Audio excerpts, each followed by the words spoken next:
Hi, I'm Reverend Tom Kearns, and welcome to 333 Magic 9, where the tarot cards and the astrology stars come together to help you.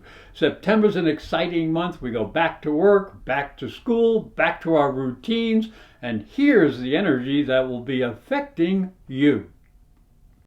The tarot cards that will be used this month correspond with the astrology. They are the Two of Swords, which represents confusion and lack of vision. The Five of Cups, which represents loss and depression. The Moon, which represents emotions and the psychic. And the Seven of Wands, which represents holding one's own. Scorpio, the tarot card for the first week of the month is the Two of Swords. It shows a blindfolded woman holding two swords, basically going in different directions, and the moon is floating in the air above her. It suggests there may be some confusion in the air due to a lack of clarity. You can't see anything. So it's important to take a moment to look clearly at your present situation to gain a better understanding so you can regain your balance, and then you can move ahead. Now, as we look down here in the astrology for the first week, the month begins with Mars in Virgo in opposition to Neptune in Pisces, and this is from the 5th house of personal pleasure to the 11th house of associations and associates. So you have to be careful with your friends and associates, especially new ones that you don't really know. You have to make sure you do not create any misunderstandings. You might not be seeing things the same way. But there will be Mercury trine to Saturn, and this will help out a little bit because this helps you to regain some foundation and, just a real sense of reality. So be careful, clarify your emotional needs, and, particularly when you're dealing with family members, let them know where you're really coming from. And the week will end as Venus in the 12th house of hidden things squares Pluto, and Pluto is down in the 3rd house. This happens on the 5th, and it warns you to watch your emotions, especially when you're expressing deep feelings. So be very careful. Now, as we move to the second week, the tarot card is the Five of Cups. Now, it shows a very despondent man. Look, he's looking down at the ground. Now, he's not seeing the possibilities in the future. He's also not even seeing these two cups that are still upright, and all he's seeing is what he has lost. So there may be something that you sense deep inside of you that is troubling you on an emotional level. It may be a feeling of loss or maybe some personal disappointment. So this may be a good time to let go of the past and look into a new direction. Look, there's a bridge here to the future, and look at the castle that is waiting up ahead. Maybe some good news coming. As we look into the astrology for the second week, it begins with Venus entering Scorpio, and that is coming into your sign and your house. Now, Venus isn't always as happy in Scorpio, but she is a good energy. So it asks you to focus on your personality. You can be highly intuitive and romantic. So listen to your feelings and express yourself. There is a T-square coming up, though. The moon is moving down and will be square Neptune and square the sun.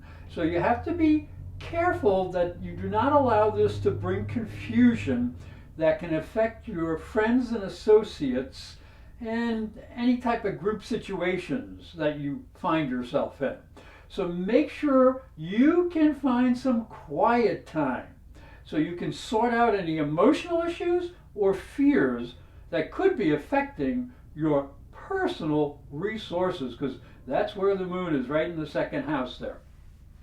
the tarot card for the third week of the month is the moon. And she is just shining up there in the sky, and there's a dog and a wolf, and they're howling at the moon. That's what they do. There's a crayfish coming out of the water, and this is suggestive of a lot of psychic and emotional energy that's affecting you on a subconscious level. That's what the moon represents.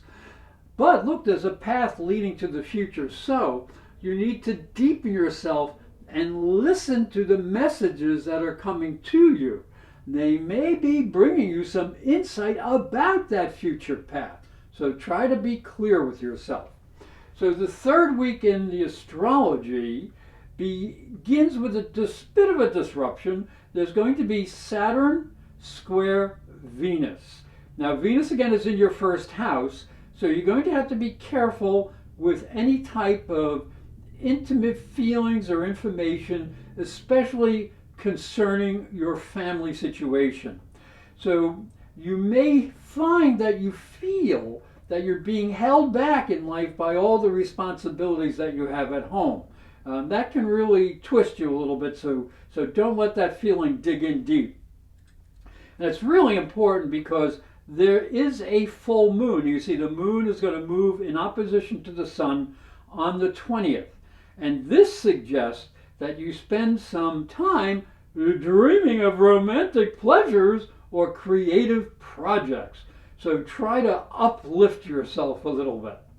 And that can really inspire you and can help you a lot. And that's important because there will be a square between Mercury and Pluto on the 22nd.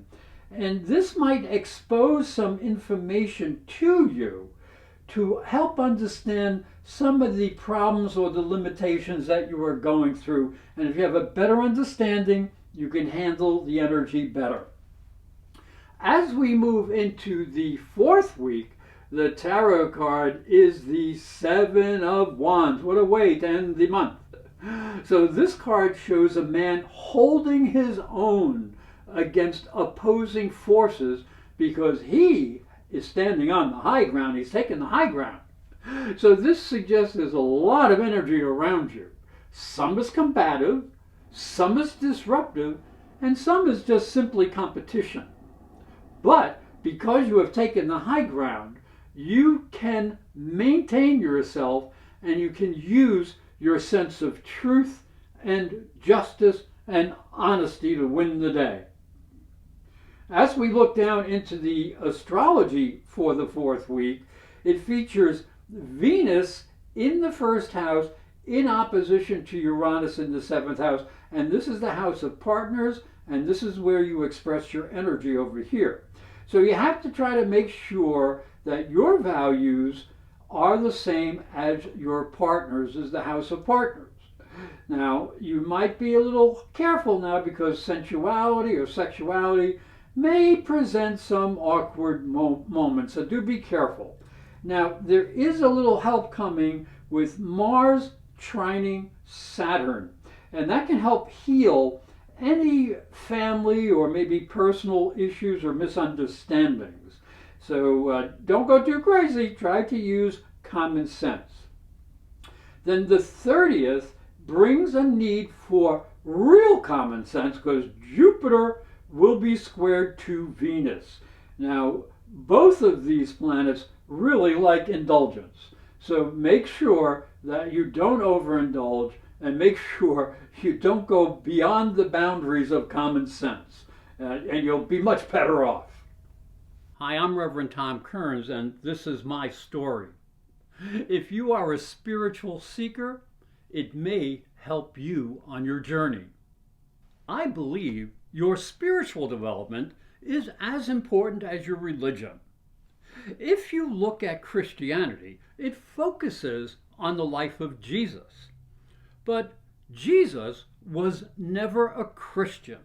He was Jewish.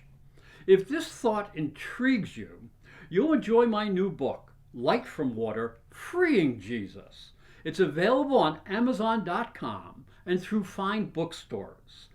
And it may help you on your spiritual journey. I'd like to thank you for watching and thank you for listening. Remember to subscribe because these videos are free and hit the little bell for notifications. And for a special offer, visit my website, internetpsychicreadings.com. I hope you will like this video and also press the little bell for notifications when my new videos come out.